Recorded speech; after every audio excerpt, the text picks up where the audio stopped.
2014-15ના નાણાકીય વર્ષના બજેટમાં એએમટીએસ દ્વારા જે રિંગ રેડિયલ કન્સેપ્ટની વાત કરવામાં આવી હતી તેના બીજા અને આખરી તબક્કાના અમલની જાહેરાત એએમટીએસ તંત્ર દ્વારા કરી દેવાઈ, જે અંતર્ગત શહેરમાં શરૂ થયેલા રેડિયલ રૂટમાં તંત્રએ નવા 52 રૂટ નક્કી કર્યા છે, જે માટે શહેરીજનોને દર 8 થી 10 મિનિટે 554 બસની સેવા મળવાનો દાવો થઈ રહ્યો છે.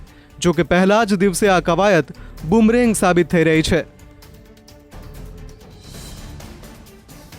મહત્વનું છે કે બીઆરટીએસ સેવાને ફાયદો કરાવવા અને એએમટીએસના ભોગે બીઆરટીએસને બચાવવા માટે ઘણા સમયથી બીઆરટીએસના રૂટ પર ચાલતી એએમટીએસ બસને અન્ય રૂટ પર વાળવાની વાતો થતી હતી, જેનો હવે સત્તાધીશોએ વાસ્તવિક અમલ શરૂ કરી દીધો છે.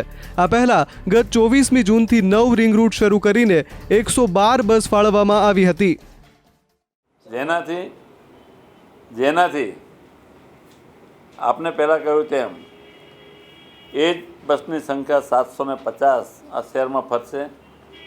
રૂટોની લંબાઈ ઘટશે અને ફ્રીક્વન્સી વધશે.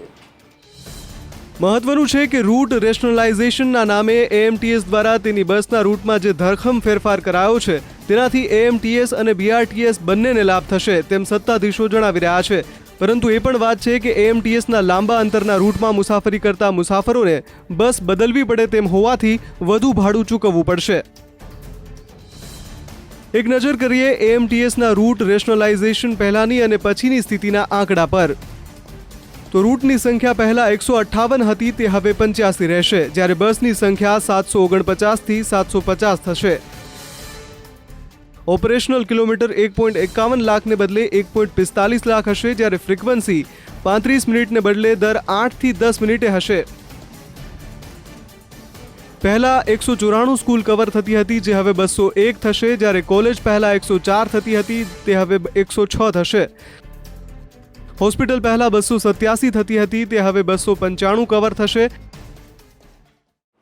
જે વિભાજિત સંખ્યા છે બીઆરટીએસ અને એએમટીએસમાં એ અલગ અલગ થવાથી બંને સંસ્થાને ફાયદો થશે અને એએમટીએસ બીઆરટીએસ જંકશનથી પસાર થશે ત્યારે એ પણ નિર્દેશ કરવામાં આવે છે તે જંકશનમાં જતા આવતા ઉતરતા અને ચડતા સંખ્યા વધશે. એટલે કે નગરજનોને સહેલાઈથી સલામતી રીતે ઝડપથી પહોંચવા માટે આ બંને સંસ્થાઓ નગરજનો માટે ઉપયોગી રહેશે.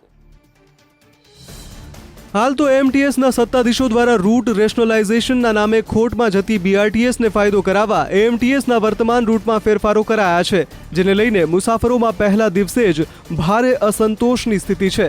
ત્યારે બંને તબક્કાના રૂટનો સંપૂર્ણ અમલ કરતા પહેલા પ્રજાની જરૂરિયાતને સમજવામાં તંત્ર નિષ્ફળ ગયું છે તે વાત ચોક્કસ છે. અર્પણ કાયદાવાલા સાથે મિતેશ ગોહિલ, સંદેશ ન્યૂઝ, અમદાવાદ.